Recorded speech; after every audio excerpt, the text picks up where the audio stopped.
Thank you.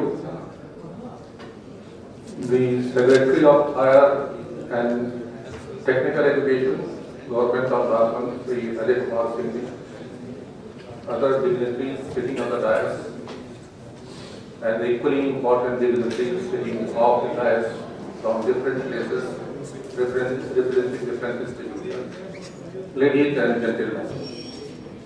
At the outset, I would like to express my gratitude and thankfulness to ASSOCHAM for inviting me and conferring on that honor during the National Summit on a very important issue, which was important and relevant yesterday, and which is likely to be more important and relevant in the days to come. If we look at the education policy of the country, it focuses more on ensuring a widespread access to low-cost quality education. In 1947, when the India got independence, there were only 15 universities and 500 colleges. And if we look at the education system of India today, there are 880 plus universities and 43,000 plus colleges.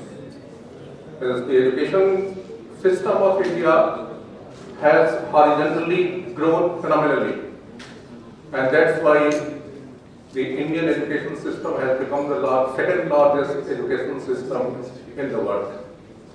But what is of greatest concern is the quality of education. And in this backdrop, the theme of this summit, excellence in education, training and development, becomes more important. In fact, the excellence is not a fixed target to be achieved or to be hit. To my mind, it is a continuous process. What is needed is to be on the path of excellence and try to achieve the different targets one by one. Any activity which helps the education to achieve its basic objective will take the educational system of India towards the excellence. So let us try to understand what is basic purpose of the education. Whether it is just to make the participants professionally competent and equivalent to their global counterparts, or it is something more. It was rightly pointed out and emphasized by our Honorable Minister that the basic purpose of education is the holistic development of the participants or the students, who are professionally competent so as to face the challenges of the contemporary world, but at the same time who are sensitive to the society and the country. That is why it is said that an institution will function how if it does not try to develop the hard power of the students with the same solitude with which it is trying to develop the hard power. So what is needed is that we must sensitize our students towards our society, towards environment, towards sustainability, which was being also referred by our Honorable Minister. Growth is very important, no doubt. We will have to grow and move in tandem with the global trends. But at the same time, we must have a concern that the prospect of the future generation is not hampered. So growth without hampering the prospect of the future generation, what is the sustainability? So our students also need to be like that. And more than the youth they are the change makers. They are the people who are open to experimentation. They are the people who can create and innovate something. And they are the engine of growth. So it is imperative for our country to equip the youth with the requisite skill and knowledge, so that which is needed for putting the India on the growth trajectory. Certain points were raised by our speakers. One is the faculty, fund and the freedom. The Chancellor of the Soviet University was also referring that each university must have autonomy, at least the academic autonomy and some other autonomy. Unfortunately, the universities, they are suffering of the scarcity of the faculty.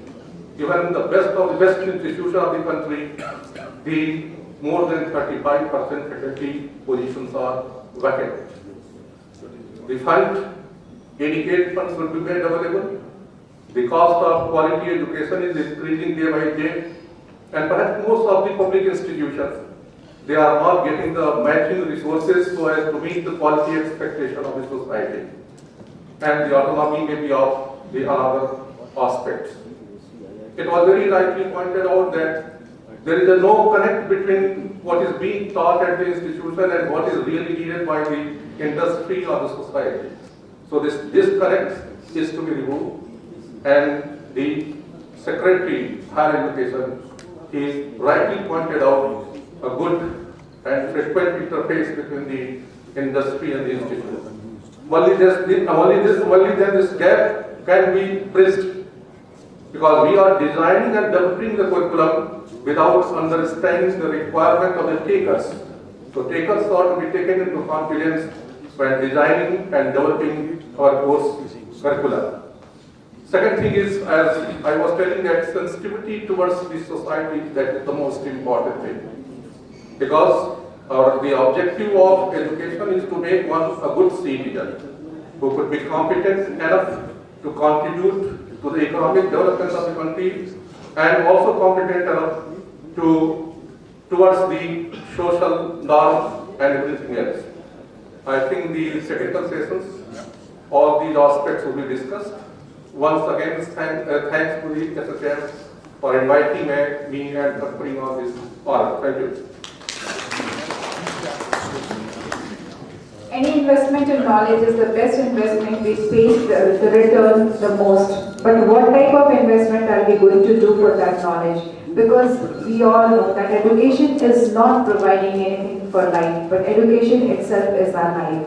So we need to think in that direction, and the people who have come here from the government sector especially, they are very busy personalities, but they have taken out time for this program, and we are overwhelmed with that. Now may I request Regional Director ASSOCHAM, Shri Singh, to please present a memento to the Secretary, HRD, Government of Jharkhand, Higher and Technical Education Government of Jharkhand, Shri Ajay Kumar ji. ये सर्वजन आपको ज्ञानों के लिए और बातों के लिए जो आपने शिक्षा के क्षेत्र में छात्रों के लिए अपनी महंगी भूमिका निभाई है, और आपके मार्गदर्शन में जिस तरह से ये हायर एजुकेशन आगे की तरफ बढ़ रहा है, मैं पुनः गुजारिश करती हूँ रीजनल डायरेक्टर ASSOCHAM से कि आज इस अवसर पर हमारे बीच मौजूद हैं Shri Umesh Prasad sahab, director IT and governance, please present the memorandum to him also. These are the token, these are the moments when we shared this feeling together that we are on behalf of ASSOCHAM. Now may I request Shri Rahulesh, Assistant Director ASSOCHAM, to please come forward and... Good morning everyone. Honorable Chief Guest of the Summit, Honorable Minister for Food, Public Distribution and Consumer Affairs, Shri Saryu Rai, respected Shri Ajay Singh ji, Secretary, Deputy Department of Higher and Technical Education, Shri Umesh Prasad Saji, Director IT and E-Governance, Government of Jharkhand, Shri Santosh Kumar Chaubey, Chancellor ISEC University, Kunwar Vijendra Shekhar ji, Chancellor Shobhit University, Professor Dr. S.K. Singh, VC, LM Misra University, Professor Dr. S.P. Singh, ex-VC, V. Kunwar Singh University, Professor Dr. M.T. Singh, ex-VC, Vinoba Bhave University, Professor Dr. R.K. Jha, VC, Amity University, Dr. M.P. Singh, Executive Director, SMS Varanasi, Dr. Ajit Kumar Sinha, Director, Central Dasar Research and Training Institute, Government of India, Shri Prem Sagar Tiwari ji, MD, Pratiksha Textiles, Ahmedabad, and Dr. Madhusudan Mishra ji, Registrar, Alliance University, Shri Abhishek Pandit ji, Director, ISEC, Shri Vinay Patnaik, former Education Specialist, UNICEF, Shri Sanjay Singh ji, HOD Finance, CCL, Professor Chinmay Kumar, IMS Ranchi University, officials from Coal India Limited, Mekong, CNTDI, friends from electronic and print media, and distinguished guests, ladies and gentlemen. And last but not the least, the person whose vision and endless effort brought us together here under one roof, Shri S.K. Singh ji, Regional Director, ASSOCHAM, Ranchi Regional Office, under whose able leadership, organization of this summit was possible. I consider it a great and making this summit a memorable and successful event. On behalf of ASSOCHAM, I would like to express my sincere gratitude inaugural address and for his immense cooperation and guidance. I take this opportunity to express my sincere thanks and gratitude to Shri Ajay Singh Sarji, Professor Chinmay Kumar, Shri Umesh Prasad Shah, Dr. Ajit Kumar Sinha, Professor Dr. S.K. Singh, R.K. Jha sir, VC Amity University, Vinay Patnaik sir, and Shri Abhishek Pandit ji. I thank everyone present here who along with ASSOCHAM have given their support and cooperation to make this event even possible. Thank you everyone for kind support, valuable time, cooperation and kind gesture. Thank you everyone. This was a vote of thanks for inaugural session. मैं सिर्फ इतना कहना चाहती हूँ कि इस excellence of education की बातें हम कर रहे हैं, ऐसे में हमें उन छात्रों के विषय में आज छात्र बहुत ही असमंजस की स्थिति में हैं, जहाँ उन्हें ये पता नहीं होता कि कौन सी शिक्षा उन्हें हासिल करनी है, कैसी शिक्षा उन्हें हासिल करनी है।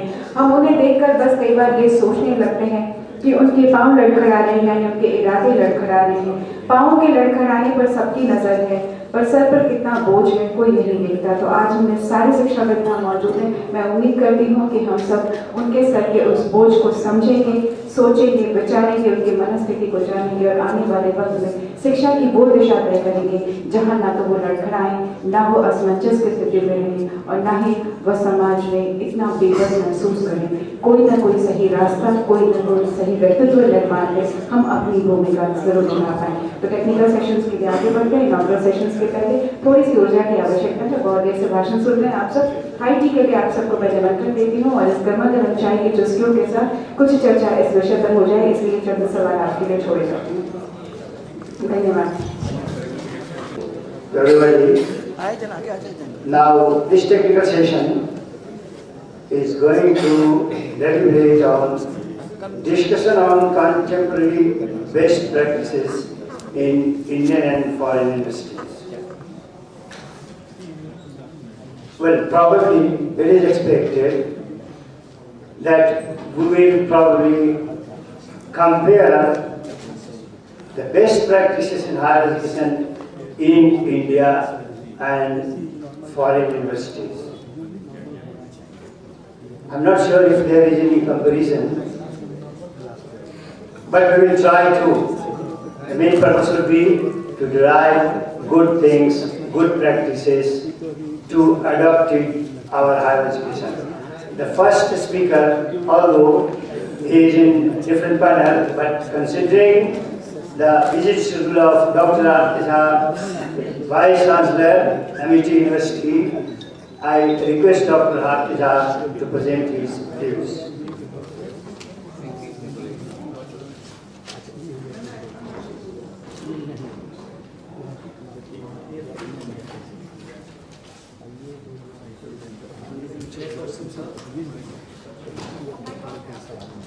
Hello.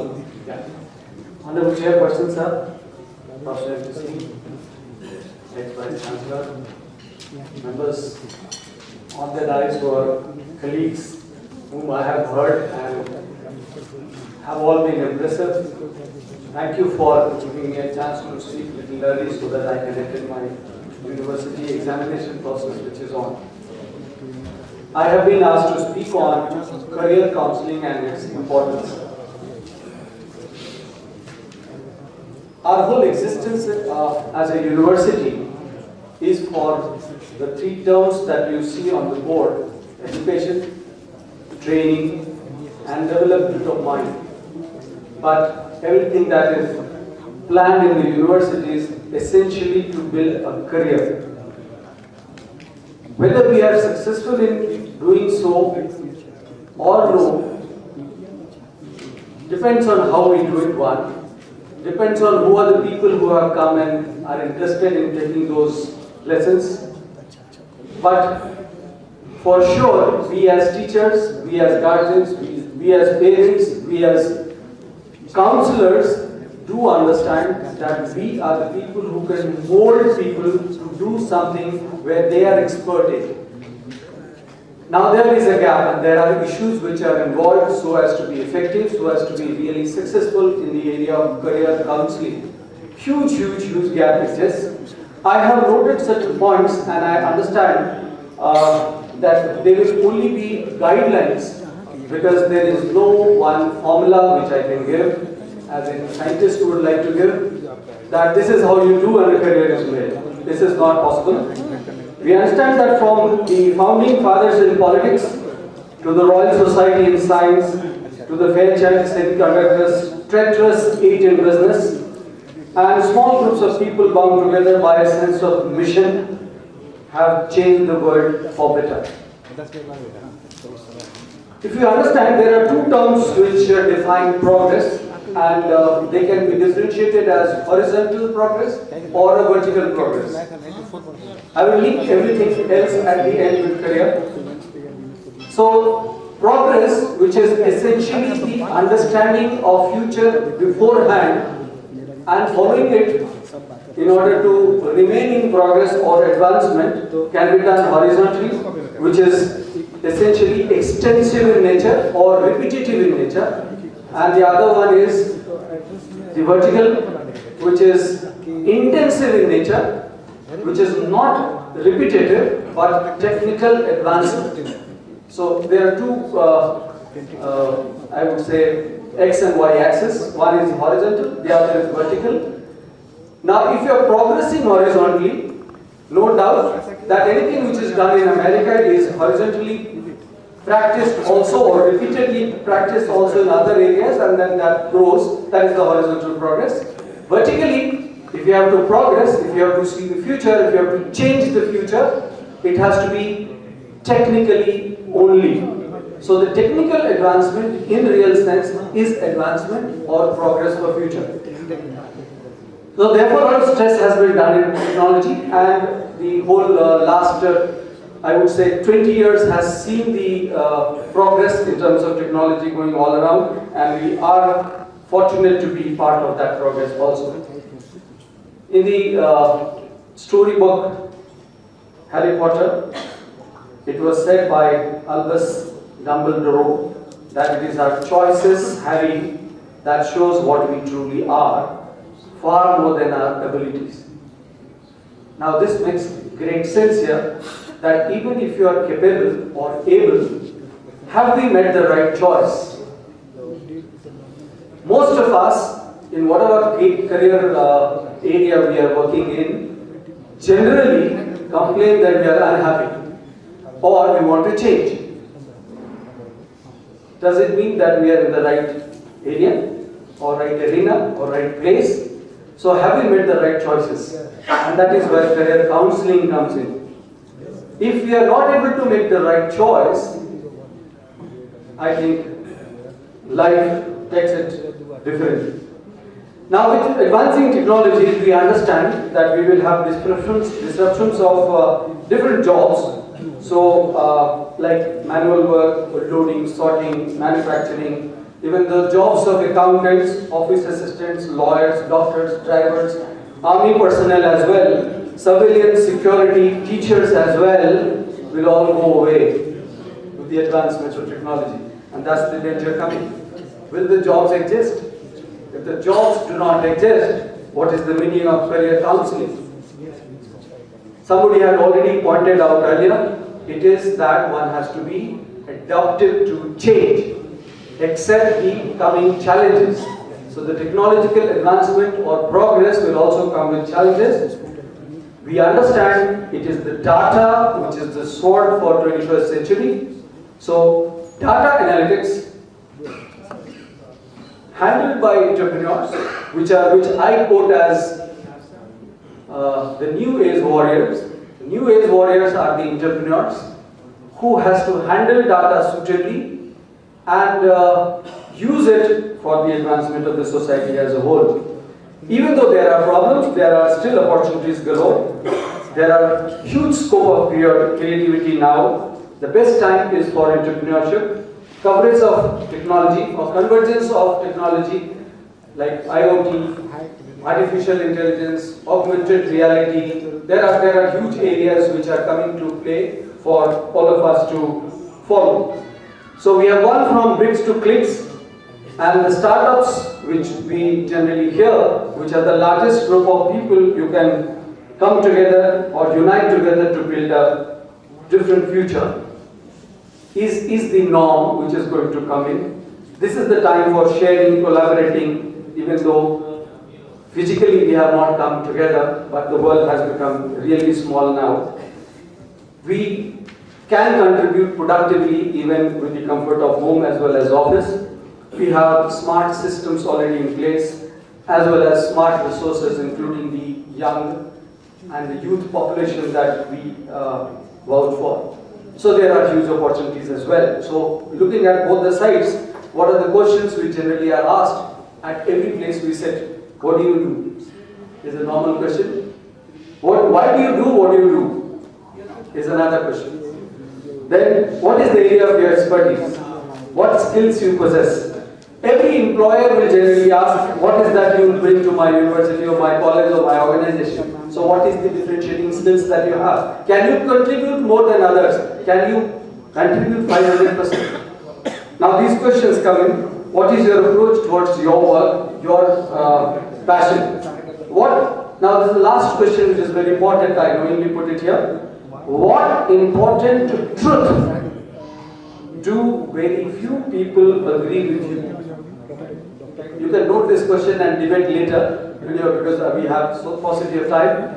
What is that truth which very few people agree with you? So if you are following a particular truth, are there many people who are really following it, or are they are with you, or they agree with us, or they are in opposition? If truth is in opposition, what is the future can be a thought-provoking question.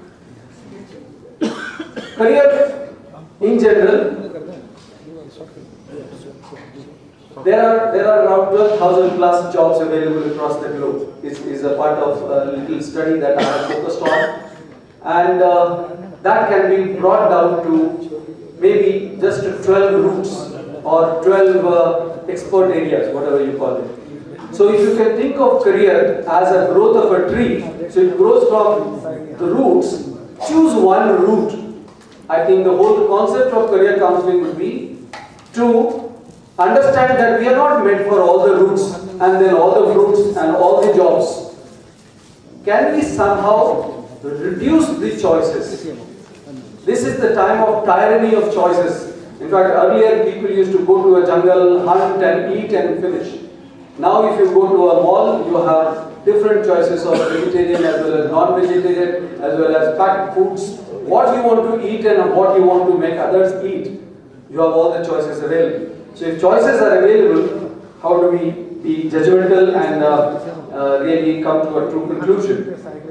The advisory or the counseling that one can do is through different means, and those have to be effective so that our younger generation who are supposedly confused, as was time and again told, we as teachers owe this responsibility to them, that we have to tell stories which impact them, we have to tell real stories which impact them, give them a comprehensive picture of the job prospects, understand all perspectives of different areas which we call as career. So there is a need for a mapping of all career. The approach for internship, now different types of internship will give them that exposure and understanding about their career. Now there is a concept now which are in the literature, test your own blood. Now if you test your own blood, it simply means understand what are you made up of and what is inside you. So if you understand your own self and understand what career suits you, you have already won, I think, 90% of the battle. So that is very important. Uncover your performance gap. Now there is a need for a study, and there are different organizations now who are studying the gaps between industry and academia, or the gaps which exist for a particular job, or what are the essentials requirement for particular jobs. All expertise exists. One has to anchor his own life or a career step towards his own core center expertise. There is a need for balancing life about all possibilities, all perspectives, all people, and then ultimate performance. Connecting to the core is a lesson which we must learn. The whole story or understanding from the history, specifically the bubble burst, dot-com burst, we have understood that we have to take small steps, we have to be flexible, we have to understand the market trends. Now these are technical details which a career counselor must give to the students who seek guidance. I understand age is not an impediment to new learning, though determination as well as motivations are. If you are not motivated, then you cannot choose a career. But if your age, it doesn't matter. You can start a career at any point of time. With that, few ideas which we can have a framework within which one has to actually work. Starting from an idea to a particular product or an innovation, one can start with the concept, go on to the idea, go on to produce the prototype, go on to make a model, then the product and the business model. Expertise for all these is available nowadays. Then one has to fight competition, achieve, and then ultimate renewal of product, which is continuous sharpening of the saw, which has to exist. Now, certain things which I have personally focused my last 1 year on are understanding the gaps in career, therefore reducing the whole job market, which is 12,000 plus numbers, to just 12 routes.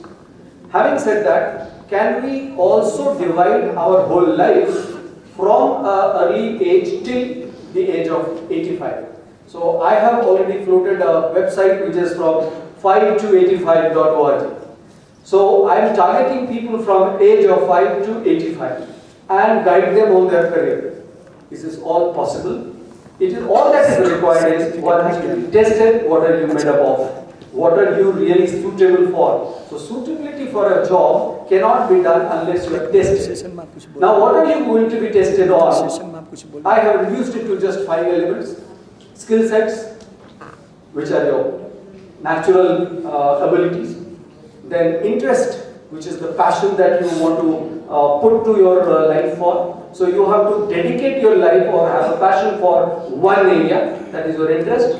Then develop the skill sets in that area. Have a value system or prioritize the steps that you would take based on your value system. For you, money is important, choose a career which gives you money. For you, satisfaction is important, choose a career which gives you satisfaction. Now, why is that important? Psychology as well as personality test is another important thing that you have to have. Then, lastly, which is most important, is the differentiating skills. If one can differentiate while working in any organization or any place, he can make his mark. So, with these 4 or 5 tests, if this can be done in a laboratory, I am calling my laboratory, which I can announce at the August gathering. This is being called as or termed as Lifetime Career Laboratory. So that's the concept we are trying to work on, and I am also giving a proposal to the government. It is already gone to the central government. If you again try to understand the career lab concept, the things that we are doing is mapping IQ, EQ as well as SQ. Developing grit. Now what is grit is very important for success in any career, is the infinite, consistent will to achieve, positive will to achieve. So if you have that grit sense, which can be developed through counseling. Rigorous training from 5 to 20. There is no such substitute for hard work. So children between 5 to 20 are to be put to rigor. I think education policy needs little change. Developing growing mindset. We in India, because of our own education system or because of our legacy, we are a little more relaxed than required. There is a need for changing that psychological mindset. Physiological as well as psychological stamina, because life is not a 100-meter race, it is marathon. A comprehensive visualization of life as a whole, like somebody had said, it is not educating for life, but education itself is life. So linkages with the purpose of the life are required. And last page which I would read, how the future is coming, is based on the IoT, the virtual reality, augmented reality, artificial intelligence, wearables. We may have certain clothes which we wear or chips which we can wear so that all our information are shared for wherever it is required. The doctor will come to understand through our chips. There is a time which is coming like brain replacement as well. So the technology is taking that. There is a concept of a brain net. Instead of internet, now there will be brain net where you don't have to even speak. You can understand what I want to speak. Cheaper chips will be coming in with the technology. Blockchain technology, which has already come into place, are going to replace all papers. So there is a need for autonomy, mixed reality, and even cryptocurrency is something which has to come. So we need to have these differentiators. We need to understand where the future lies, and the counselor, therefore, has to be an expert in all fields. And that is again a very hard task. So if you can give a comprehensive picture to the upcoming student from the age of 5, keeping track of his data, understand his behavior pattern, and give him a right advice to choose a career. Instead of 12, he will just choose one route and have 1,000 jobs available for him. I think that will save time, that will save energy, that will save unnecessary wastage of a lot of resources of the government as well as parents. Thank you very much. That shows the importance of counseling which exists as well. Thank you. Thank you very much, Professor Al-Kitab. That was very absorbing and informative talk. Now, I request Professor Srinivas Kumar of Ranchi University to speak on the role of training, research and development in education.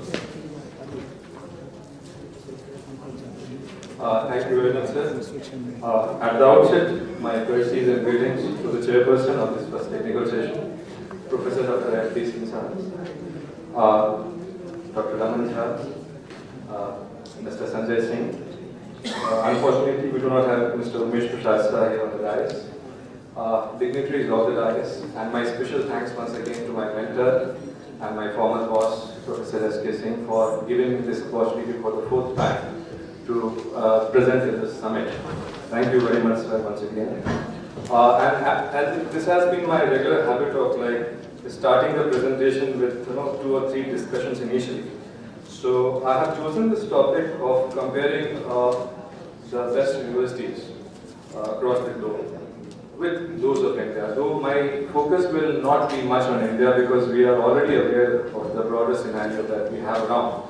So I'll be just sharing some details with you all as to how these universities across the globe are performing and what are the big reasons for their success. 3 issues I'll be taking up. One is the global ranking of universities conducted by US, a London-based company. Second issue would be the shift towards blue ocean as far as higher education is concerned, and the search for alternative sources of revenue by almost all leading universities across the globe. And third issue, which I'll be briefly taking up, would be a short note on this book by Kevin Carey, a very acclaimed policy analyst of US. He wrote a book called The End of College and the University of Everywhere. So a brief note on that will follow. And then I will show you the slides in a short span of time, 10 minutes. I will not take much time. Recently in 2018, there are 2 basically important popular global rankings. One is of Times Higher Education and another is the QS. QS is an England-based company. I was going through the survey 2-3 days ago, and I tell you, 959 universities from across the globe were surveyed. And from among these 959 universities, let me first open the slide. And from among these 959 universities, 150 plus universities from United States, 75 plus universities from United Kingdom, roughly around 40 universities from China, Germany, China, France and Japan. Look at China, I mean, this also has around 40 universities in top 1000 roughly. We do not have any university in the top 100, around 20 universities from India. This is the scenario, and we should be happy that our nearest neighbor like Pakistan has 6, Bangladesh has 1 and Sri Lanka has 1. If we compare the performance among the top 100 universities, I tell you we have sadly no university from India. 31 plus universities from United States, 16 plus universities from United Kingdom, 6 from China. A small country like Singapore also has 2 universities in top 100. Taiwan has 1, and even Malaysia has 1, if I'm not wrong. That was about the global ranking of universities. We'll try to find out the reasons briefly, because I'm also not a very great expert in higher education, but with my limited understanding as a teacher, I will try to touch upon the major concerns. Second is the shift that we see towards blue ocean. Now, Blue Ocean Strategy is a popular book written way back in 2005 by 2 NC professors, Ranchi and CHANAKYA. They talked about, this book talks about 2 metaphors. One is the red ocean and one is the blue ocean. Briefly, I tell you, red ocean is a very competitive marketplace. A lot of players, a lot of competition, fight for margins, fight for revenues, no growth prospects. I see the current telecom industry that we have in India as a very good example of red ocean. Just look at the telecom industry scenario, post-Geo particularly. 5-6 players, at least 5-6 players in each circle, and fighting for margins. The last 20-30 years, you see the growth of telecom industry. Initially, they were trying to generate revenues through calls, and then it became difficult. The prices went down. You remember, we used to pay for incoming calls also, and then they looked for alternative sources of revenue, and then they went towards value-added services. Data came. Then we had other things like SMS and a lot of other things. So today, most of the companies are innovating, and they're fighting on margins, and they're looking for alternative sources of revenue. And similar thing is happening in higher education also. The universities, private universities in India, they're fighting for numbers, enrollments. That is a big challenge. And US particularly, which has been a great example of excellent universities, there also the state patronage has been falling down. National Center for Education and Statistics, it is a more than 150-year-old research organization based in US, and it did a study of around all public research universities in US between 2000 to 2012. And I tell you, according to that study, the state appropriations, the grants to the state public universities went down by 34% over 12 years. So you see the scenario of state patronage, particularly in the excellent universities, they are falling down. They are also fighting for numbers, they are also fighting for quality, and what they are looking for, they are looking for alternative sources of revenue. What are they? Endowments, funds from industry, donations, MOOCs, massive online open courseware. A big $10 billion industry, which is emerging. I tell you, in one of my previous presentations on ICT trends in higher education, I talked about massive online open courseware. And the last important issue which I'd like to touch upon is this book, End of College, and exactly the name is Creating the Future of Learning at the University of Everywhere. He is this Mr. Kevin Kelly. He wrote a book in 2015. He talked about this scenario, what I'm telling you.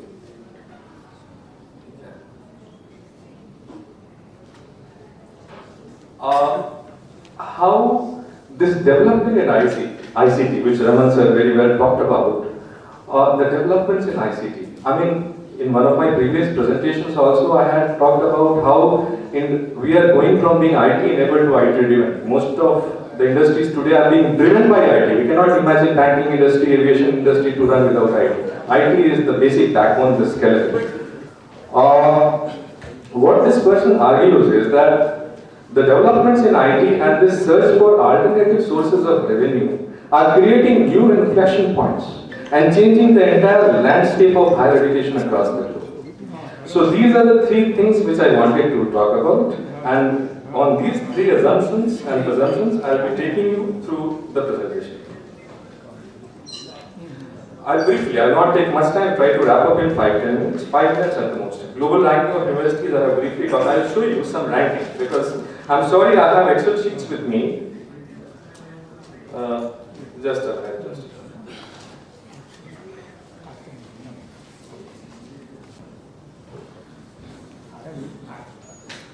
I'll make it smaller. There are a lot of speakers I tell you. What I want to tell you here is that the best university in US have the faculty. You look at University of Oxford, University of Cambridge, most of the good universities across the globe, they are more than 100 years old. So the legacy is the biggest trend that they have. I mean, you look at University of Oxford and Cambridge. Oxford started in 1096. I mean, a history of more than 1000 years. You look at Cambridge, 1209, 800 plus years. So one big difference is that they carry a huge legacy, sir.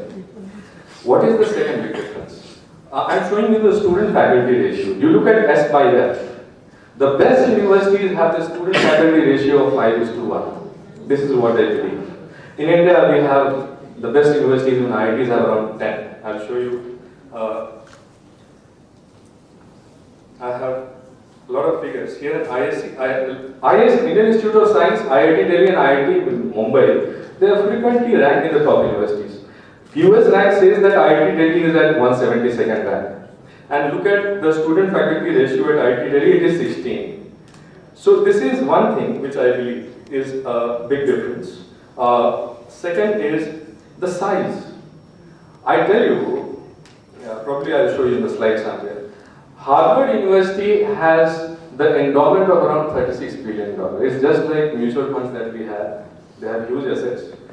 $36 billion का उनका endowment है और उसमें 15% they get annual returns. So they manage their funds the way these asset management companies like mutual fund companies manage. And how much endowments do we get? I tell you, recently I was going through the figure at IIT Bombay, IIT Kanpur. They get a grant of 450 crore rupees. 450 crore रुपया उनको मिलता है. All IITs together 1.1 billion $.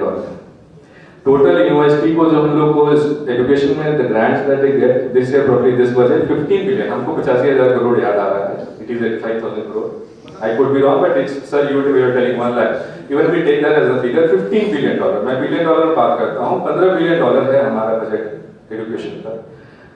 $5 billion है higher education पर.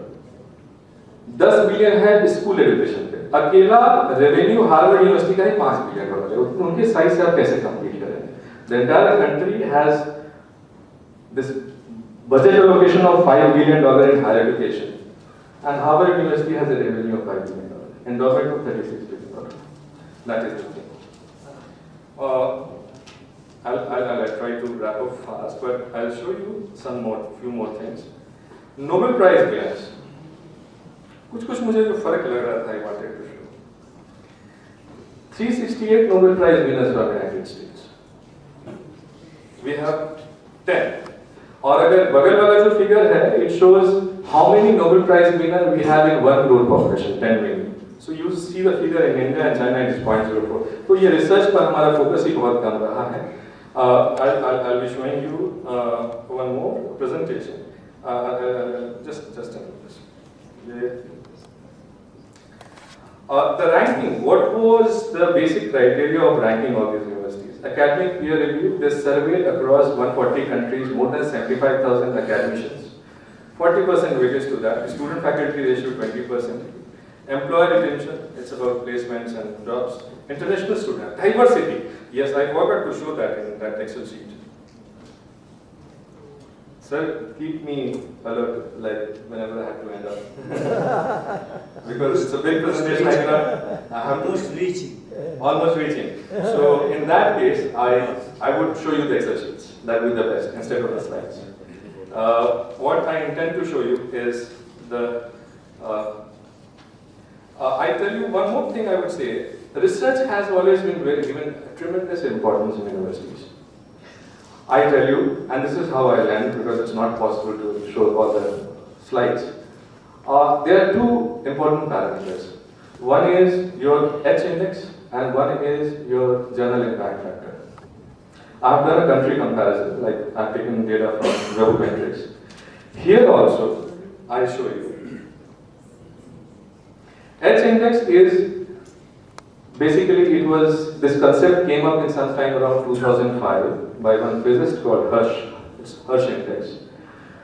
If someone has, let's say, H index of 25, it means if he has written X papers, if someone has an H index of 25, and if that researcher has written X papers, then it means that that person has 25 citations for 25 papers and less than 25 citations for X minus 25 papers.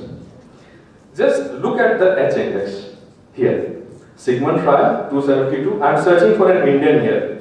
Leave aside Indian universities. I'm going down, and then you will get a yellow highlight. This is Amartya Singh. He has 191 HH. We don't get any university. It's probably at on Vinod Gupta. I mean, this figure could also be skewed, but it only shows how much importance we are giving to research. This is Simago Journal and Country rank. Look at the United States. It has 2,16,000 citable documents, 20 citations per document, and H index of 559. We have in India around 98. Briefly, I will sum up within 2 minutes, sir. I will not take much time. This is the falling revenue I was talking about. This is the shift. You see, more and more universities are, this federal support, the blue line, and the corporate funding is the red line, you see. And the corporate funding is increasing, and the federal support is decreasing. Harvard raised, this is how they are getting the donations. $1 billion, 1 year they got the donation. And this is what we have, 1.1, probably 1 or 1.5 billion is the entire funding to the IITs. Harvard University, this is a comparison of endowments.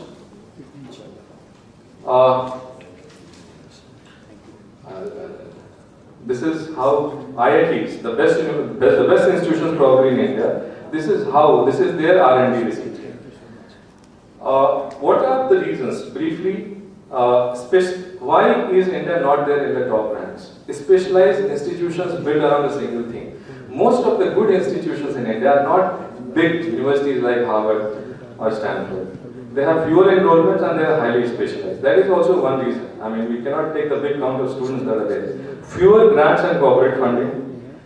I have already told about the expenses in higher education.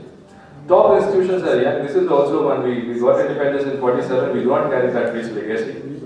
This is the comparison of expenditure on research and development in various countries. You see, Israel has 4.3%, India has 0.8%. These are the alternative new sources of revenue. Many of the things sir has already talked about. I have taken few slides from my previous presentations, flipped classrooms, and how we are changing to new models, blended learning and all. This is very popular. I suggest those of you who are young students here and would like to pursue online courses, please do visit this website, NPTEL. They offer a very free of cost courses. Only they will charge you if you want to download certificates. Suppose you want to take up a course in training and development, you enroll in the course, pursue the course for 6 months, you will learn something. In case you need to get a certificate, you pay 500 or 1000 online and then you will get the certificate after test. So these are the new, Coursera is a very popular informal site. This is alternative source of revenue emerging. MIT draws a huge amount of money through the donations that it receives. I've been able to IT driven, I have already talked about earlier. We are moving towards open source, free of cost software. Why should we invest in costly proprietary software? Augmented reality is there. MOOCs, the big name is edX and Coursera, who have the largest. This is a $10 billion market, a very big size that way. I end my presentation here. If any questions come, we can see to it later. Thank you very much.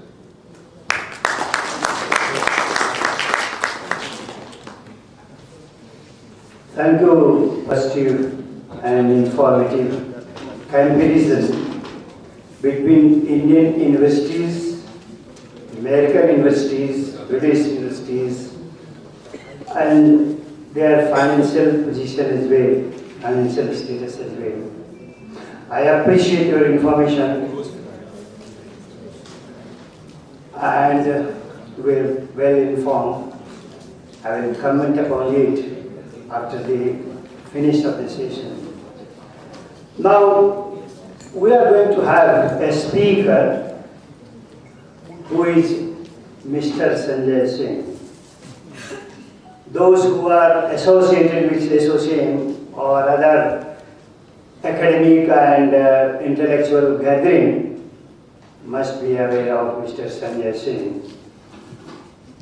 He is expert of finance, chief of finance in CCL, but visiting professor or visiting faculty in IIM and XLRI means his expertise and skill is in finance, but his hobby is the management studies. Very prolific and vibrant speaker, and I'm sure he will listen, enjoy and cherish Mr. Sanjay Singh. Please.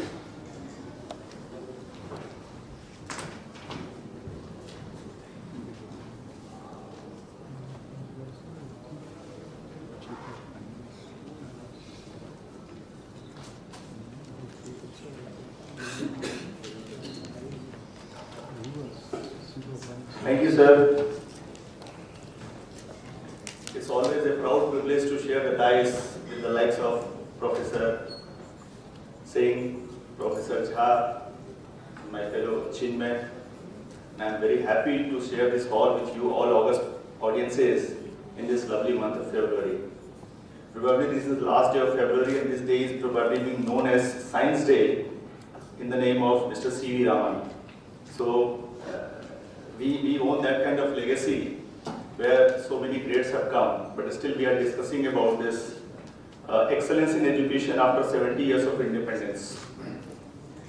This country has got university like Nalanda 1500 years back, and today even we are talking about gross enrollment ratios and giving the basic education to child so that he can write A, B and C.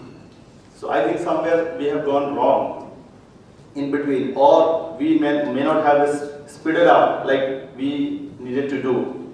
Before the starting of the presentation, I have got a complaint to Mr. Rahul, because when we are sitting on the dais, we are not able to see the beautiful slides. So I'll request Rahul next time, Rahulesh, so that we can see the presentation of the my fellow colleagues, because I cannot see and I cannot enjoy the presentation of Mr. Chinmay and all the servers very extempo. Mr. Chinmay has talked about how Indian universities are not figuring out in top 1000 and why we are not having so many of Nobel laureates. You know, there are so many killers of probable Nobel laureates in our country, and I am one of such killers. We have killed so many probable Nobel laureates. I killed my first Nobel laureate, or you can say probable Nobel laureate, when my child was 3 or 4 years of age. You know, he was very fond of playing with remote cars. And whenever, because of inquisitiveness, he tried to open that car or tried to see how that car runs, I always scolded him. Sometime I beaten him because he is going to waste my money, say 100 or 200 rupees worth of. You know, the whole China is based on reverse engineering. They always try to open the car, learn how it is being made, and then make it more cheaper than other countries, and they are now dominating the world. So, it's very ironical that a person who don't believe in training is talking on the benefits of training and research to these august audiences. So probably I am not that competent enough to discuss about these issues. But I will be giving some figures of the country so that those who are young and have not gone through this process, they might learn from this. Now, why this ASSOCHAM and commercial organization is discussing about this education and training and development? Because whenever the word education comes, something different comes in our mind.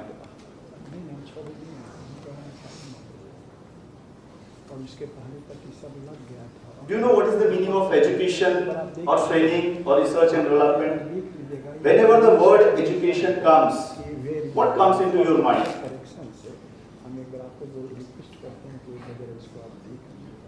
We think about degrees, school, colleges, and then try to get into a good job, like our higher technical Secretary has promised us that if he'll go through these processes, he'll be ensuring us 15,000 worth of job for our kids. But have you ever thought of that in education is an investment for the person as well as country both? So education is a lifetime investment. And whether our country is investing in this education or not. He has talked about the numbers, like how many, like how much fund we are investing in our education system. During the tea break, I was discussing with Shashi that she has sent her daughter to study at LSE, and she has spent huge sum of money. She is making investment for the good future of her daughter. But is country investing into the potential workers for their industry? And if they are not investing in their potential workers for their industry, how industry will get the return? Our minister was talking about in the morning session, he was talking about Vidya and Sukh, like education and the pleasure or prosperity. And he was talking about that the ladder is very long. There are so many steps and processes by which you can go from education to prosperity. I beg to differ a bit from his statement. There is a direct link between education and prosperity. Because your education, not only about the degree and all, your education, when we talk about education, we include the training and research and development all into put together, is directly going to contribute to your economy. And then if your economy grows, immediately the well-being and the prosperity will come into your hands. So there is a direct link between education and your prosperity. The training is a short-term, task-oriented and targeted on achieving a change of attitude, skills and knowledge in a specified area. We are targeting the gross enrollment ratios, basic education and all. But somehow we got diverted towards it and we forgot the main path of training and development for our industry as well. I think after these 70 years we need to gear up and speed up our research and development areas where government as well as private entrepreneurs both had to invest over there, including the parents. Because as of now, if you talk about investment in education, it is the parents who are investing directly. Otherwise, normally the industry and the government is not investing that heavily. And we need that investment from the government and other entrepreneurs as well. Education is a human right, but are we denying that human right to so many people? More than 120 million children do not complete primary education. So are we denying them rights? And after denying them rights, are we denying them opportunities? And when we are denying the rights and opportunity to a potential students, are we denying the right of industry to get good people to work for their industry? And if the answer is yes, then we'll have to think about it.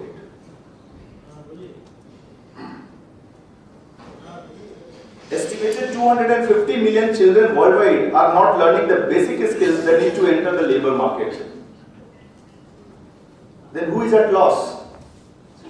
The person who might be getting 15,000 rupees a month after learning this skill, or the industry who could have capitalized the skills of labor to earn huge sum of money for the society.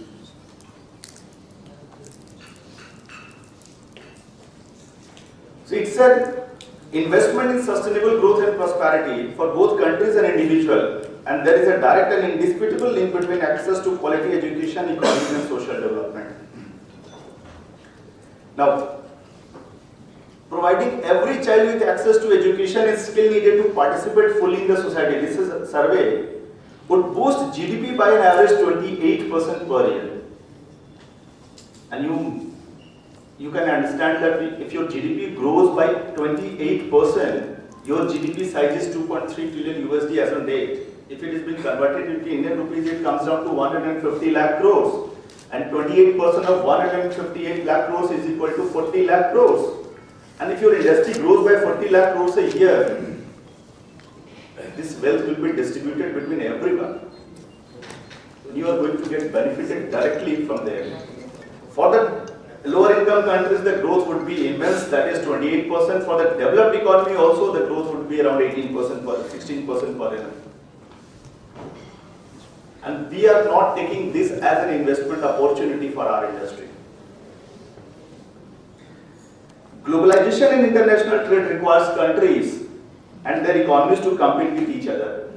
Once your doors are open, many of the foreign countries are dumping their product into your society, in your country. Because they have developed, he was talking about China. Because of the development of China, they could manage to make those kind of products which can be sold all across the world. And now what we have become, you have become the good market for the Chinese product. And where the wealth is created? In the China. Because if there is no manufacturing activities here in your country, immediately your wealth is going to other countries of the world. So there is a direct link between this education, training and development with your economic growth. As per ILO, 280 million jobs will be created by 2019. And the robust education system underpinned by qualified, professionally trained and motivated, well-supported teachers will be the cornerstone for this effort. And still we are thinking about if gross enrollment ratios, then probably we are going to miss this bus. अगर हम लोग इस opportunities को encash करने के लिए invest नहीं कर रहे हैं, तब हम लोग ये बस छूटने वाली है। और ये बस छूटेगी तो फिर हम लोग 20 साल, 25 साल वैसे ही चलेंगे पीछे। Trying to catch another bus which is going to be there after 10 years or 15 years. Once this cycle is over, some other country is going to get the advantage of that. Again we are lagging behind. Because what has happened, we and China were together in 1980. In the span of these 37 years, China has grown 5 times than that of us. We cannot compete in China in at least next 25 years. Because of their development initiatives taken, we are in this position right now. You may be having many qualified persons, like I do have so many qualifications, but it is of no use unless I create something for the society. Today's students need critical thinking, problem solving, creativity and digital literacy. This is must for our industry. But most of the cases, students are being focused towards getting their qualifications. We are talking about online education, we are talking about many things else. But if that is not able to create the critical thinking and problem solving attitude within the students, within the potential learners, it is not going to create any value for the society or value for the industry. And unless your education is directly contributing to the society, probably this education will take a lot of turns to reach up to that prosperity what Mr. Sarura was talking about. Learners of all ages need to become familiar with the new technology. Sir was talking about this digital technology. Chinmay sir was talking about this digital technology because it is very difficult to cater to such a large number of students directly because we don't have such a number of professors and good teachers who can teach them all these skills. So we need to depend on this digital technology as well. He was talking about number of, the numbers, how much we are investing. We are investing 3% of our GDP on our education system only. And if our investment is only 3%, which is the most critical resource for development of industry, how your investment will get you the returns? They think that it is the only machines which can return you good profits. But who will make that machine? Who will run that machine? Who will create value from that machine we follow? And that is why, because of the low investment in education, research and training, we are not getting that good return. Spending on R&D is only 0.8% of GDP. Resultantly, we are buying everything from outside world. Even the medicines. You know what happens? Somebody does research in US. एक medicine develop करते हैं, उसके बाद एक factory को higher कर लेते हैं रशिया में, इंडियन वर्कर से काम कराते हैं और मेडिसिन आपके कंट्री में ला करके बेचते हैं. यस, उनका 10 रिसर्च फेल होता है तब एक दवा उनका सक्सेसफुल होता है और उस एक दवा का सेलिंग कॉस्ट जो होता है वो 10 रिसर्च के कॉस्ट से कहीं ज्यादा बड़ा होता है. और हम लोग अभी भी उस बारे में सोचते नहीं है, हम लोग सिर्फ वर्कर सप्लाई करते हैं. इंडिया में बहुत सारी चीजें सिर्फ वर्कर को सप्लाई करने के हिसाब से बनती है, बहुत सारी चीजें, बहुत सारी पॉलिसीज है. नॉट क्रिटिसाइजिंग, हम लोग लेबर सप्लाई करते हैं. Even in the northern side if you see the name of the trains, Shram Shakti, Shram Jeevi, it's only because of exportation of labor from one place to another. We never train science शक्ति कि ये science के लिए बना है, यहाँ पर लोगों को हम लेकर के आएंगे बनाएंगे, ऐसा होता नहीं. Employee training India में only 10%, whereas China 90%. अगर हम ये इन्वेस्टमेंट नहीं कर रहे हैं कैसे होगा? और ये देखिए डायरेक्ट लिंक है, आपकी इकोनॉमी अभी 2.3 ट्रिलियन है और education and health sector alone can drive up to 7 trillion. ये डायरेक्ट बेनिफिट है. अगर आप सोच सकते हैं 7 ट्रिलियन में अगर आप चले जाएंगे, अभी आप वर्ल्ड में नंबर 3 है पीजी टर्म्स में, एब्सोल्यूट टर्म्स में you are number 7, but per capita में यू आर बिलो 120. और ये इतना बड़ा पोटेंशियल है हमारा हेल्थ सेक्टर. आप सोचिए कि अगर एक क्वालिफाइड डॉक्टर आपके यहाँ बढ़िया हार्ट स्पेशलिस्ट हो जाए, आप लोगों को पता नहीं होगा कि हमारे देश में एक मेडिकल टूरिज्म बोल करके एक कंसेप्ट है. विदेश से बहुत सारे बीमार आते हैं, इंडिया घूमते हैं और यहाँ ऑपरेशन करा के चले जाते हैं क्योंकि ये बहुत सस्ता है यहाँ पर. सो अगर हम ये इन्वेस्ट करें एक इंडस्ट्री के रूप में कि हम हार्ट स्पेशलिस्ट तैयार करें, और ये कोई और नहीं करेगा, ये होटल हॉस्पिटल्स के जो ओनर्स हैं वो करें, वो अपना हॉस्पिटल्स खोले, वहां हार्ट स्पेशलिस्ट को ट्रेन करें, force them to work in their hospitals, they will earn huge sum of money for them as well as society, both. We have got huge potential, क्योंकि हमारे यहाँ भी जो चीजें काफी सस्ती हैं. वेरी यूरोप में आप यही हार्ट ट्रीटमेंट कराने जाएंगे, ये यूएस में कराने जाएंगे, आपसे 10 गुना महंगा होगा. आप छोटे से एग्जांपल से समझ सकते हैं कि कितना छोटा इन्वेस्टमेंट अगर हम एक मेडिकल कॉलेज खोल करके एक डॉक्टर बनाने का, एक्सपर्ट डॉक्टर बनाने का कॉस्ट क्या होगा, और वो डॉक्टर आपको lakhs and lakhs of return देता जाएगा जब तक वो डिफरेंट हॉस्पिटल्स में ट्रीट करेगा. उनको फ्री पढ़ाइए एंड इंश्योर कि he works for your hospital for 5 years और 10 years. वो 5 साल में आपका पूरा रिटर्न दे करके चला जाएगा. और एक आपने एक अच्छा ह्यूमन रिसोर्स क्रिएट कर दिया पूरे वर्ल्ड के लिए. जैसे आप ब्रिज बनाते हैं, ये कंसेप्ट हमको ब्रिज में समझ में आता है. एक ब्रिज हमने बना दिया और उसका कॉस्ट रिकवर करने के लिए टोल टैक्स ले लिया. ये कंसेप्ट हम डॉक्टर्स में क्यों नहीं अपना सकते हैं? ये इंजीनियर्स में क्यों नहीं अपना सकते हैं कि इंडस्ट्री अपना इंजीनियरिंग कॉलेज खोले, वहां पर हम इंजीनियरिंग पढ़ाएं जो हमारे इंडस्ट्री के हिसाब से हो, फ्री उनको पढ़ाइए, बेस्ट पढ़ाइए, और वो आपकी इंडस्ट्री के लिए रिटर्न लेकर के आएगा. हम रोड ब्रिजेस में ये लगा सकते हैं, ह्यूमन रिसोर्स में नहीं लगा सकते हैं.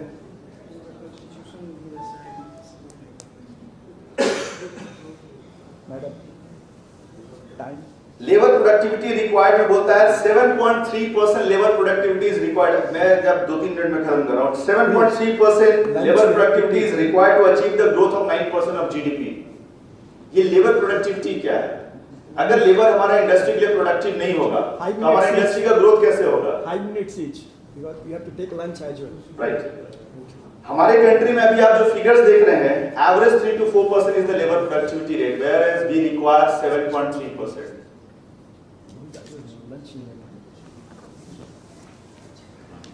ये उन्होंने रिसर्च की जो बात की थी, आप इनका नंबर्स देख सकते हैं कि हमारे यहाँ जो पेटेंट्स हैं 1 लाख पर्सन्स में, जापान में 430 पेटेंट्स हैं, इंडिया में only 2.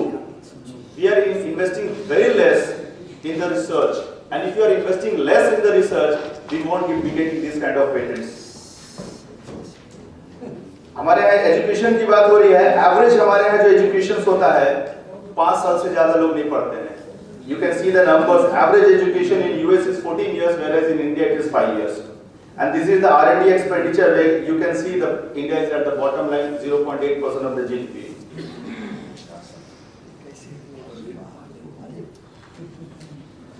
So this is the last slide. On conservative estimate, the level of productivity per hour could increase from USD 7.5 to USD 12.5 if you invest. और सिर्फ इतना डेवलपमेंट से आपकी जो इकोनॉमी है वो $3 ट्रिलियन की बढ़ जाएगी. अगर लेबर प्रोडक्टिविटी आपने $7.5 से सिर्फ $11.5 अगर आपने कर दिया, आपकी इकोनॉमी 3 ट्रिलियन से बढ़ जाएगी, और आज आपकी इकोनॉमी है 2.3 trillion. So this is the way where this is the area where we require to invest heavily on research and education, and probably this topic has been chosen by ASSOCHAM, a commercial organization, that let us invest heavily in education, training and development so that it can repay back to the society in terms of growth of the economy. Thank you very much. Well, thank you very much, Sanjay ji. Just now I have a warning from the organizer management. Before lunch, Everything has to be the concluded. session has to be rounded up. Now the next one is probably not available. He had gone. Sri Umesh Prasad Sir is gone. Then next one is Sri Kumar Umesh, Director, Author and TV Panelist. He has also not come. He is now. Okay. So then I will not take more than probably 2 minutes. Yeah, thank you very much. More than 2 minutes.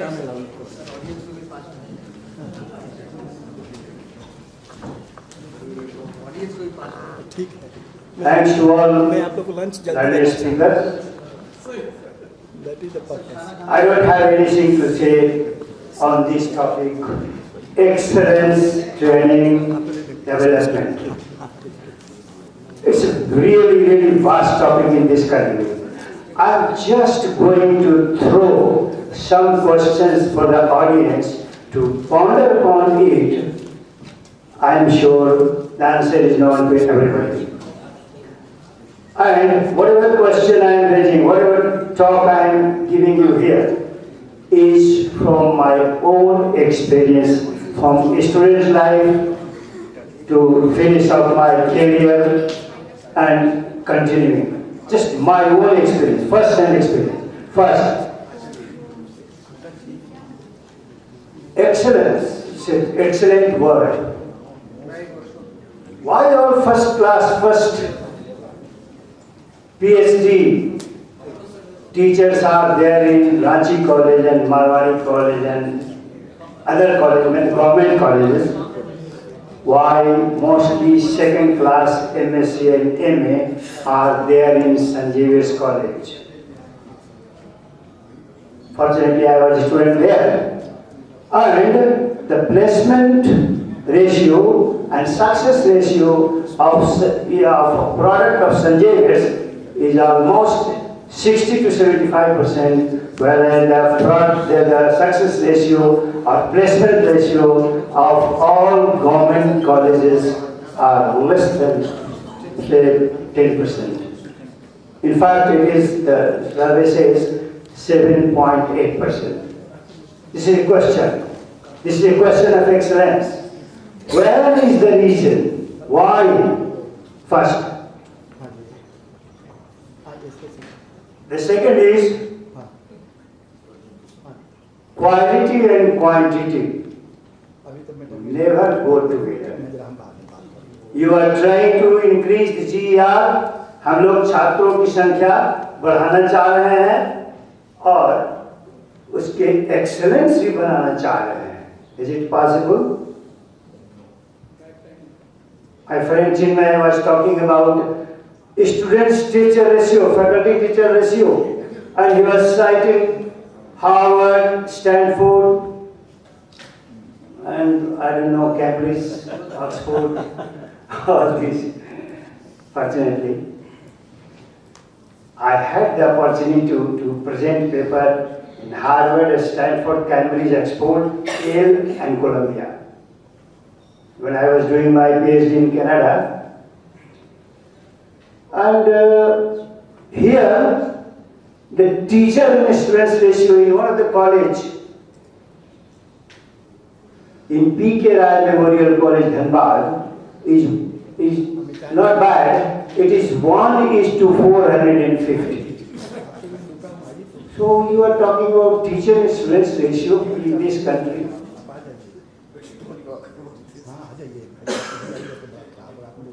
Gap between industries and academics.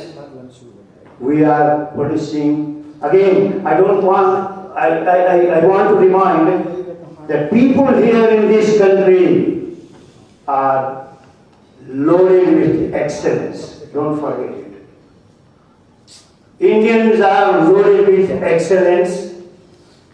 Again question, why? When you go to Oxford, when you go to Stanford, you are excellent. None of the Department of American University or British University is left. There is no exception where the topper in the department is not Indian or Chinese. Why? Here, It means there is something wrong in this democracy and management. And another thing, you have 10,000 rupees and you are distributing between 10 people. Everybody will get 1,000. You have 10,000 rupees you are distributing between 10,000 people. So, here excellence is lacking because of financial management, because of the democracy, because of the corruption.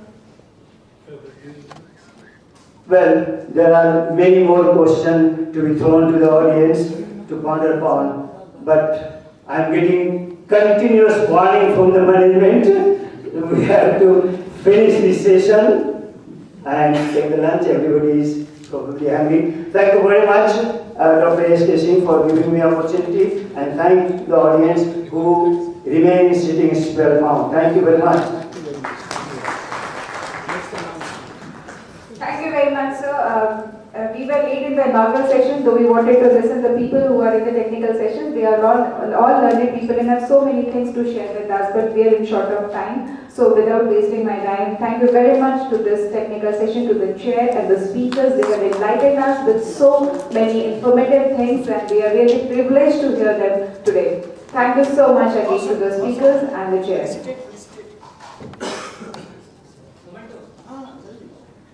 Regional Director ASSOCHAM, today he is running with time, and he wants to make everything possible on time. Is chair को यह हमें invitation प्रदान किया जा रहा है. This is a moment, the special coordination and the special relations you shared with ASSOCHAM and the information to deliver to the speakers of this session. We have Amity University's Vice Chancellor Professor Ranchi, VC, Amity University, Jharkhand. So, Regional Director ASSOCHAM is presenting the memento to him. तालियां थोड़ी बढ़नी चाहिए भाई, इतना information आपने एक दिन का आज का समय आपके साथ साझा किया है और इन विचारों को आपके साथ आज यहाँ बांटा है. Mister Sanjay Singh, always nice and very open to listen है. जब भी इन्हें सुनते हैं तो कुछ ना कुछ नया और कुछ ना कुछ बेहतरीन लाजवाब चीजें सुनने को मिलती हैं. प्रोफेसर चिन्मय बहुत शिद्दत के साथ उन्होंने पूरे विश्व की इस जो प्रेजेंटेशन है उसमें यूनिवर्सिटीज का आंकड़ा हमारे सामने रख दिया और आईना दिखाया. तो this was a very nice session. We had this technical session trying to improve the situation of time management in India. So this is the beginning we have done from today. And with handing over the chair, this session to the chair, before that I would request all the speakers to be short and precise, and keep in mind that the organizer who has started a good beginning from here to keep the time management and be punctual, be sincere. Sri S.K. Singh Sahab, Regional Director of ASSOCHAM, sitting here before me, a great person, a great personality here of Jharkhand, and I have seen him at so many places as a 12th director there in the Ranchi University, and then he has served in Coal India Limited and at so many places.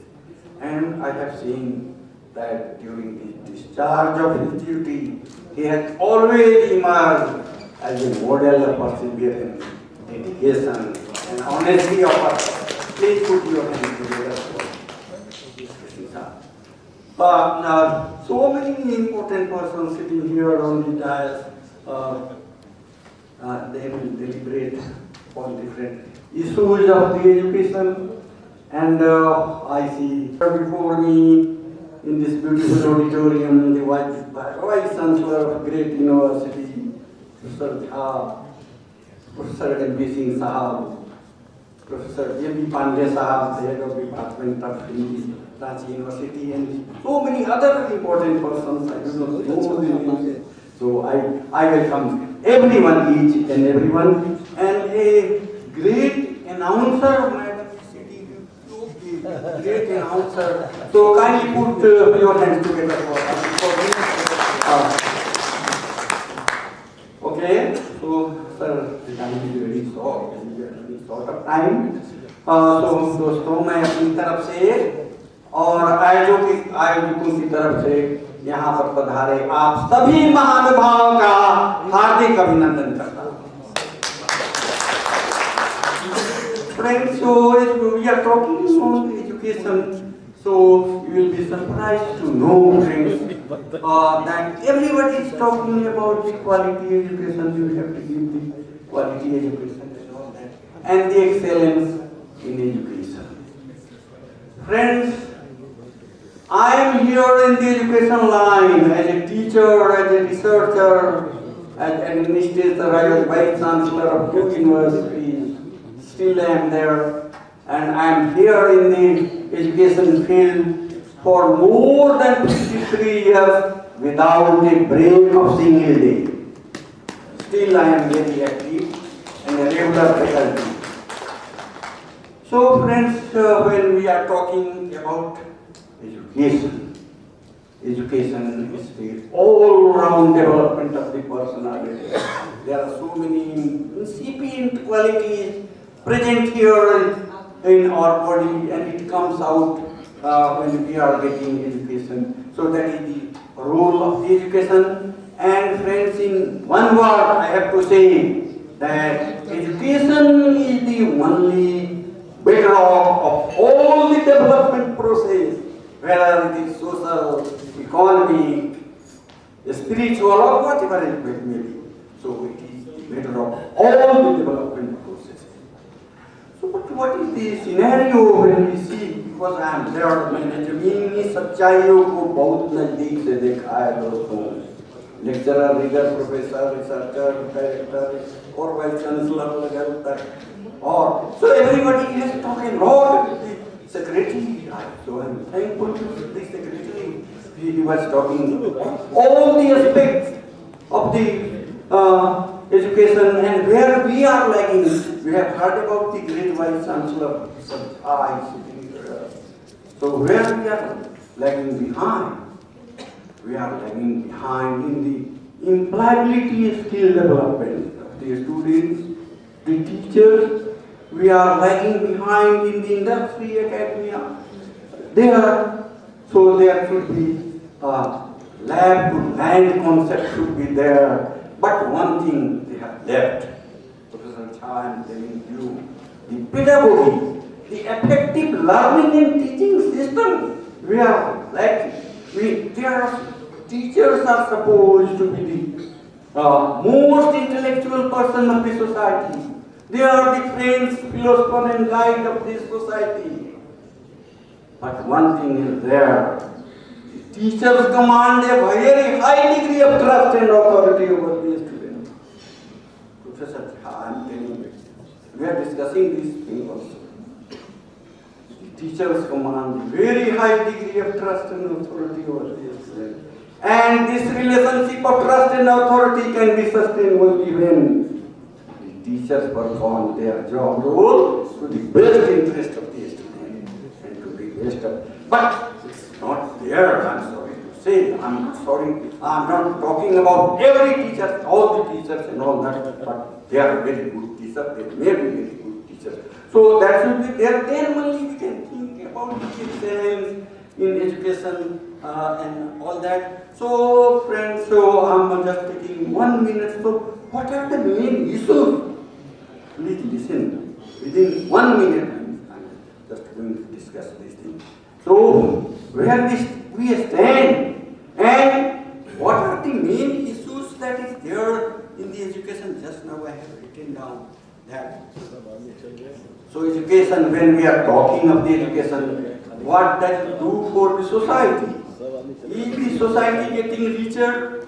Does the socio-economic system permit equitable distribution of wealth and production? Is there enough material production? Does it inculcate human values? And does the system permit the pursuit of excellence? Friends, education must make a man better equipped to learn his living. The education must build the sense of belonging towards the society and the nation.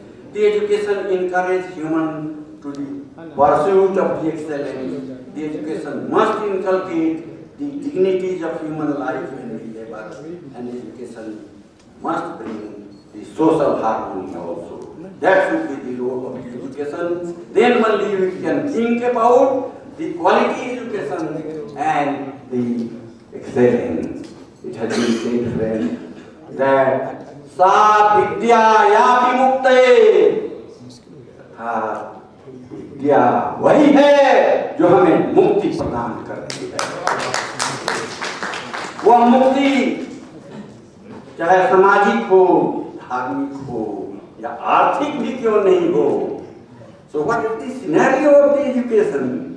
There are also, I've heard some persons telling that there are today at more than 850 universities here in India.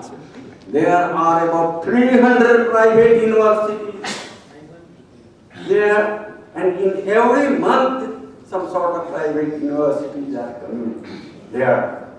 So we are boasting that we are third in number after US and China. China only in the education system, but so many unemployable graduates we are producing. So friends, so we are running short of time, and so we have to finish within 12 minutes. Yes, that's good. That's good. Thank you. Correct? Thank you, sir. Okay, so with these words, so may I request the great person sitting here, so please come. Mr. Vinay Patnaik. Mr. Nayak, a great friend of mine, so please just try to see. It is within 3 minutes. Sir.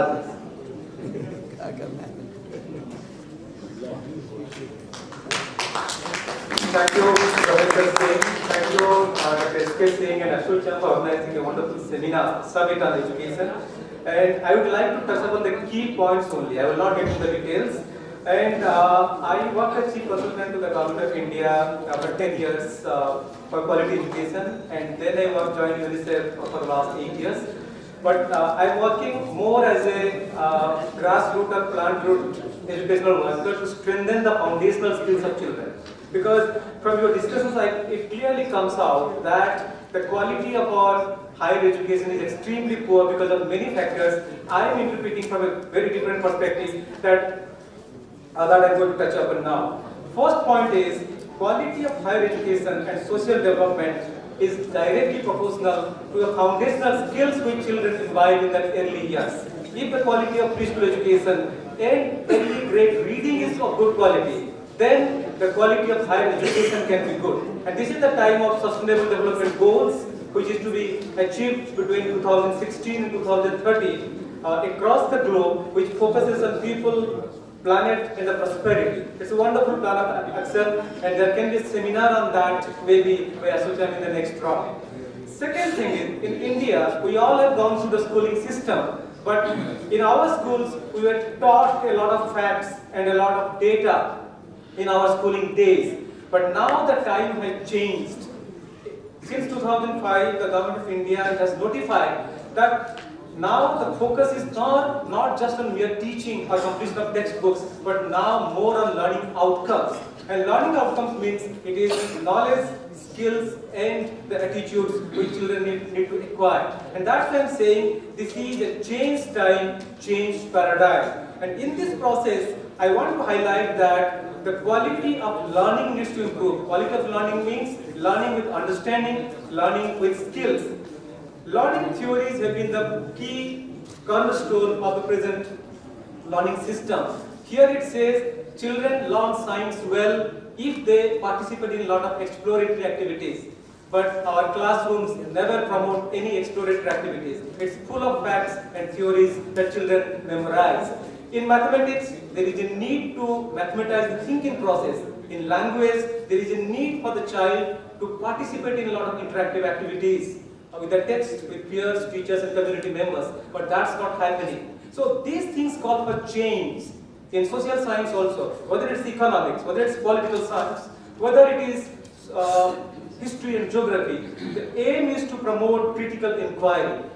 But our classrooms are promoting memorization. That's why the poor quality of knowledge, the poor quality of skills from the classrooms are hampering our higher education. Children are not there in the colleges, not because of just the institutions and the teachers, but the quality of education. That's why it's very essential to focus on the foundational things. So in this context, teachers and parents as equal partners, they need to play the role of facilitators but in our systems, teachers are playing the center of knowledge and discipline. That's why there is a big challenge for us.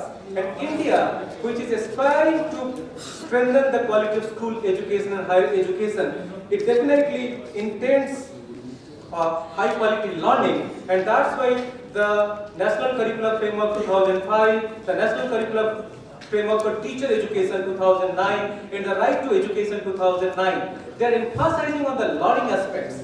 That's why I want to say that my focus has been on learning outcomes at the earlier years. And in this, I am focusing on 21st century skills, which has been discussed already. As a part of this, I have done my courses at the Harvard University also. And for that, in Jharkhand, in a multilingual setup, I am preparing the teacher educators and teachers with focus on preschool education, early grade reading skills, and the desired skills in different subject areas. And that way, we have done a lot of work. I am not getting into the details, but I would like to say the role of teacher educators and the role of teachers becomes very critical in ensuring that every child who is in the school or who is in the college, they acquire the desired knowledge and skills. That way, my priorities have been there. I am not taking more time because there are other speakers also, and there has been a lot of time spent on discussions. So thank you very much for giving me the opportunity. Thank you so much. So I'll keep it dry. I'll try and keep it less than 3 minutes. So I'm going to speak quickly about placements. I work with a lot of companies, a lot of large companies and small companies, where we place candidates for those companies. And I can tell you there's a very clear differentiation between reality and expectations. Expectation of the students versus what is there in the market as far as job is concerned. There's a big gap there because when the students go there, the kind of work they do vis-a-vis what they think they will do, there's a big gap. And the speaker in the morning also mentioned that difference. There is also a difference in the skill that the student has versus what the industry expects that student to have the skill. So most industries, almost all of them, screen the candidate after they go to the industry. So there is no doubt that the industry today does not believe 100% in the education system themselves, and so that gap is filled by the industry by skilling them. And there is no focus today in our higher education to create entrepreneurs. Some institutions have started creating it, but otherwise essentially the focus is on education and then placements. And of course, we've seen that those institutions which are there in states where industries are high are doing very well. Unfortunately, the industry concentration in Jharkhand is not too large, and that's the reason why candidates are going from Jharkhand to outside of Jharkhand. On the other hand, it's not too bad a strategy either if students go out of Jharkhand, as long as they're willing to go. And of course, the industry also needs labor. There is no doubt that they need labor, and today the labor is primarily given by the eastern part of the country. And as long as the labor is good labor, there is absolutely no problem there as well. And I have seen that a lot of students who are in villages, for example, they aspire to go to the block. The block students aspire to go to the district headquarters, and people in district headquarters state would like to go outside. So that's the general expectation as far as the students is concerned. But if you generally go to, let's say, naukri.com, आप naukri.com में जाके ढूंढिएगा कि झारखंड में कितने नौकरी है, बहुत सारे हैं. There is umpteen amount of opportunities in Jharkhand. It is just that a concentrated effort needs to be made to ensure that our students get there. And maybe ASSOCHAM can play a vital, pivotal role in making sure that there is the gap between industry and students' placement is also reduced. Thank you. First class जागर में सागर है ना, ये इसी साहब बहुत अच्छा सुझाव दे रहे हैं. इंडस्ट्री एकेडमिया इंटरफेस करके एक नेक्स्ट करवा दीजिए. हाँ जी, तो 100 इंडस्ट्री को बुला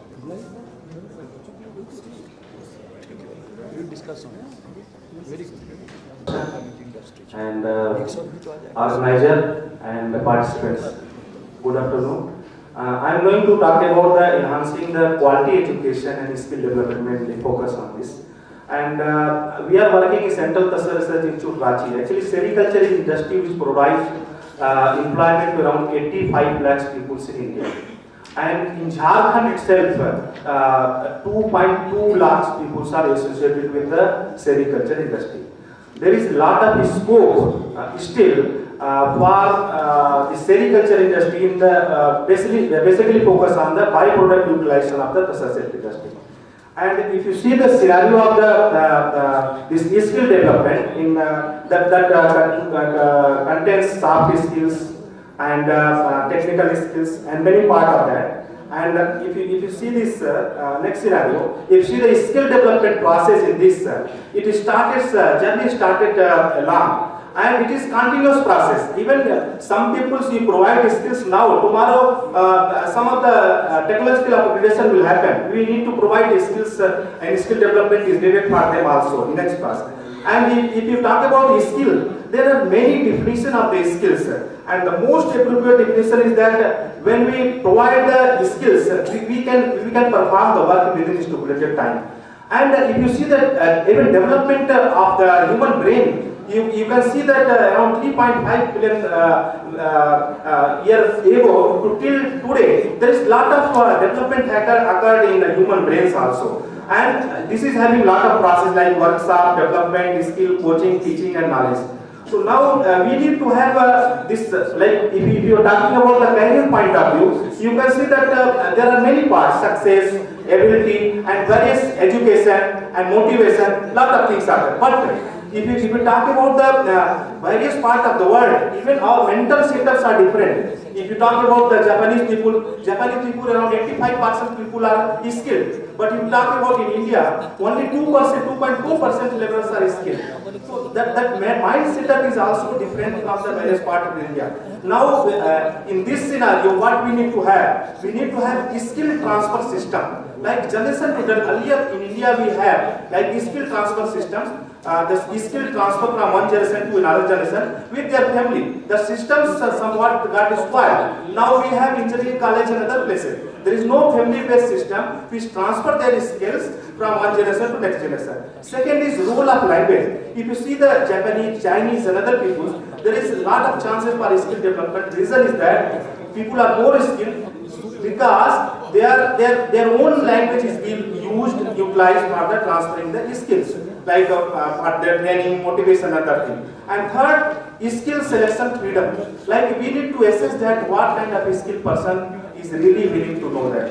With this, people, if you see the skill development status of the India, if you starting from the earlier days to till today, if you see that skill to skills, now we are utilizing this skill in the silk industry. Like we want to produce good human powers, and we want to provide skill to them, we want to provide training to them, and we are doing this job. And only 2.3% our laborers are the skilled.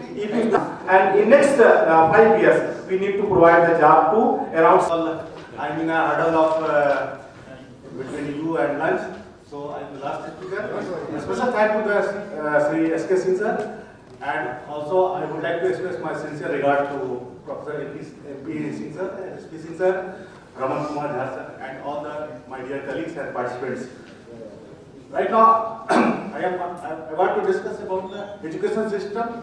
We have to implement some innovative education system in our colleges, universities, because how the students will get a success in the corporate world by acquiring the quality education. Everywhere you will see there is a only one-way communication. Teachers are teaching, they are delivering the lectures. There should be need of some two-way communication.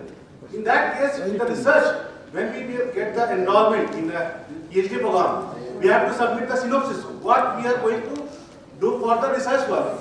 In that case, similar should be implemented. In the education system, we have to provide the synopsis for each and every lecture.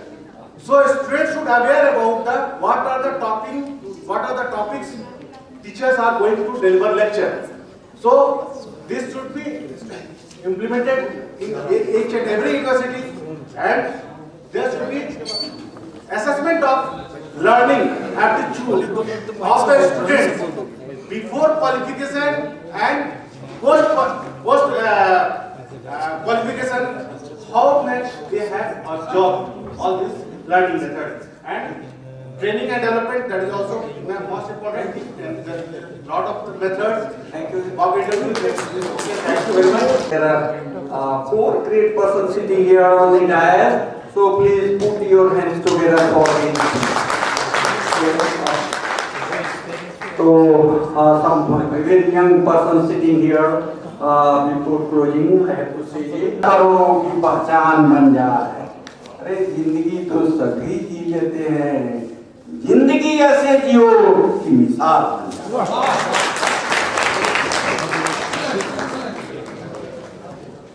Dr. ASSOCHAM, so she has getting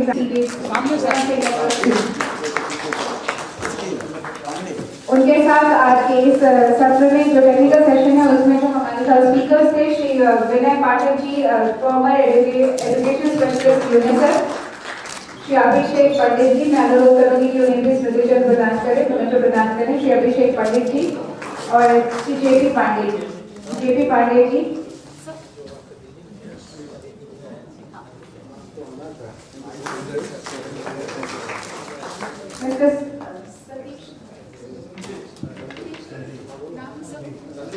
mister Sandeep, ये speakers हैं हमारे session के, और बहुत ही खूबसूरती के साथ इस सेशन में कम शब्दों में इन्होंने बहुत सारी बातें कही. ये विशेषता सबसे बड़ी होती है, ज्यादा शब्दों में तो हम बहुत सारी बातें कह जाते हैं, बट कम शब्दों में अपनी बात कहें. To sum up the entire summit in just a few lines, so please hear me out.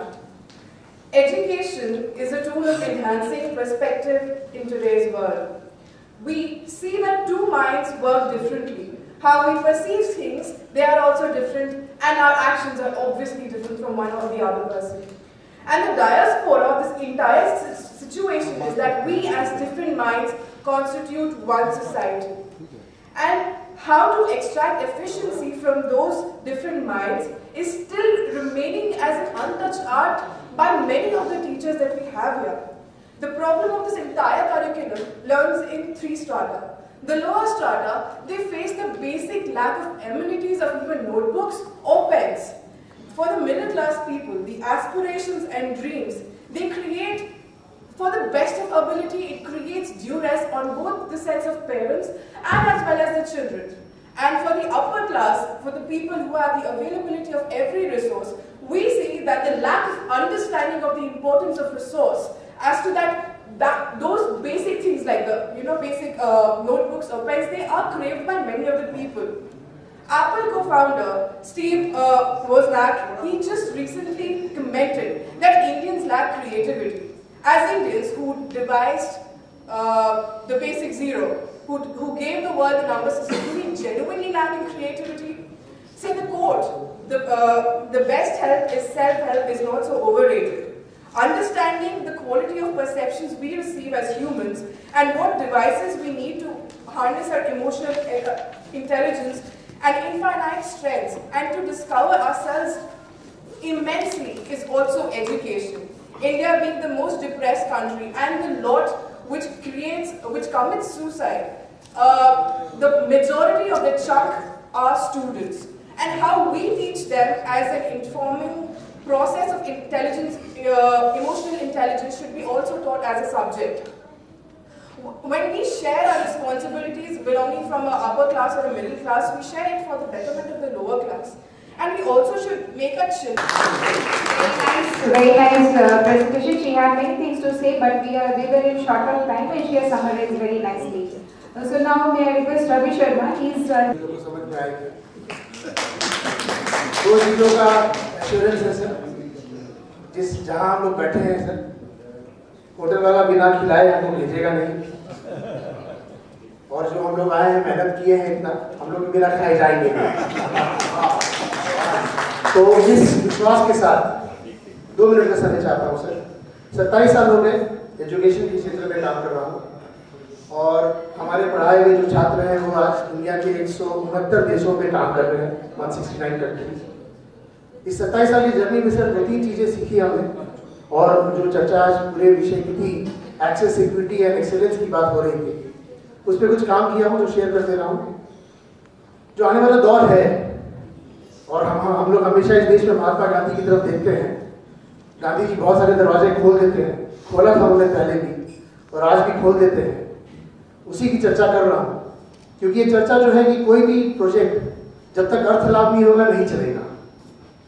और हम लोग आज तक पूरी दुनिया में भिखारी की तरह घूम रहे हैं। आज आवश्यकता नहीं है और आने वाले 30 सालों में बिल्कुल ही नहीं है। मैं सिर्फ एक एग्जाम्पल दे रहा हूँ सर आपको। क्या हमें से कोई ये बता सकता है कि महात्मा गांधी नरेगा स्कीम जो हमारा है उसमें 2017-18 का बजट कितना है? अगर फिगर है सर, नहीं है तो मैं बता देता हूँ सर। 48,917 करोड़ रुपए भारत सरकार ने कमिट किया है महात्मा गांधी नरेगा के अंदर। इससे ज्यादा आश्चर्य आपको इस बात को जान की होगी, इसका 70% बजट फ्लो करके एजुकेशन में आ रहा है। इसका पहला अनुभव हमें हुआ जब मैं महाराष्ट्र के गांव में हमने काम शुरू किया पिछले 2 सालों से, और हमने डिजिटल एजुकेशन के माध्यम से लोगों को mobile app and online technology के थ्रू एम्पावर करना शुरू किया।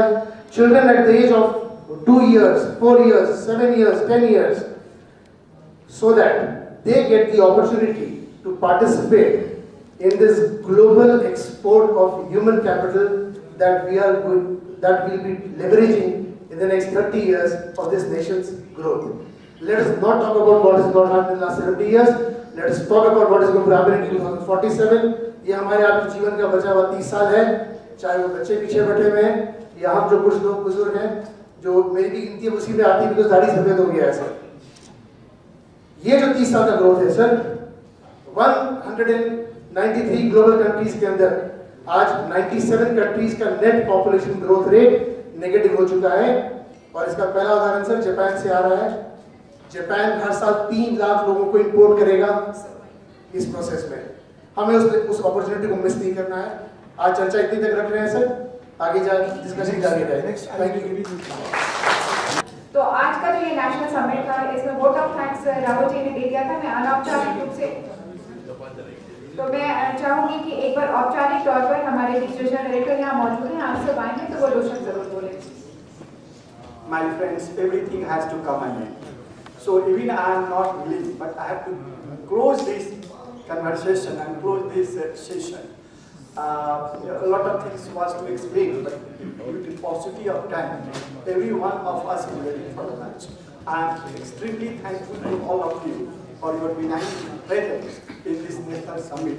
I express my gratitude and thanks to all the session chairmen, key speakers who spared their time for ASSOCHAM. I do assure you, ASSOCHAM from their side, at every 2 or 3 months, they will organize such type of national conference, national summits for the benefit of the state and for the benefit of the nation.